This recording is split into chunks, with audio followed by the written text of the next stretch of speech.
The U.S. House of Representatives is poised for a vote to impeach President Donald Trump. The first time in more than 2 decades a commander-in-chief has faced impeachment. The House heard hours of testimony about the now infamous phone call with his Ukrainian counterpart, Volodymyr Zelensky. Ahead of the forthcoming vote, our Washington Bureau Chief Jackson Prosko looks at the testimonies and how the impeachment proceedings played out. I met with Mr. Giuliani. Do you consider yourself loyal? 2 weeks, 12 witnesses, and one clear and corroborated story about the president's conduct. I found the July 25th phone call unusual because, in contrast to other presidential calls I had observed, it involved discussion of what appeared to be a domestic political matter. Was there a quid pro quo? The answer is yes. It is improper for the President of the United States to demand a foreign government investigate a U.S. citizen and a political opponent. The public phase of the impeachment inquiry laid bare allegations the president, vice president, secretary of state, White House chief of staff, and other high-ranking officials were aware of a plan to pressure Ukraine's president. A coordinated effort to dig up dirt that would be useful to Trump in the 2020 U.S. election campaign. Everyone was in the loop. It was no secret.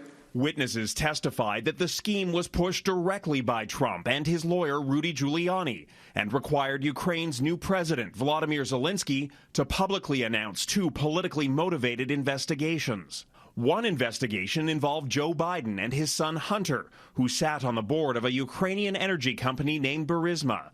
The other would probe a debunked conspiracy theory that Ukraine, not Russia, was responsible for interfering in the 2016 U.S. election. This is a fictional narrative that has been perpetrated and propagated by the Russian security services themselves. In exchange, Zelensky was hoping for a coveted Oval Office meeting with Trump and $400 million in U.S. military aid. The White House hold on military assistance is what prompted the anonymous whistleblower complaint that led to the opening of the impeachment inquiry.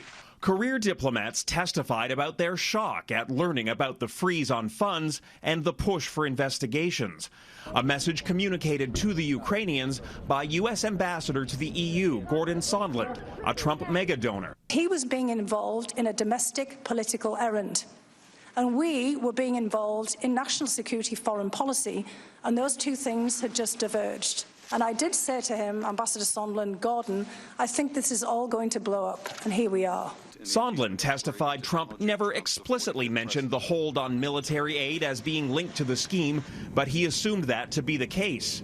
President Trump never told me directly that the aid was conditioned on the meetings.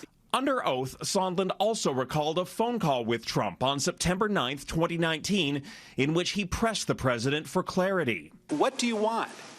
And it was a very short, abrupt conversation. He was not in a good mood. And he just said, I want nothing. I want nothing. I want no quid pro quo. The weight of the evidence from all those witnesses, the president's own words, and the testimony of constitutional experts. If what we're talking about is not impeachable, then nothing is impeachable. Convinced Democrats of the need to act swiftly. No one, not even the president, is above the law. They announced 2 articles of impeachment against President Trump.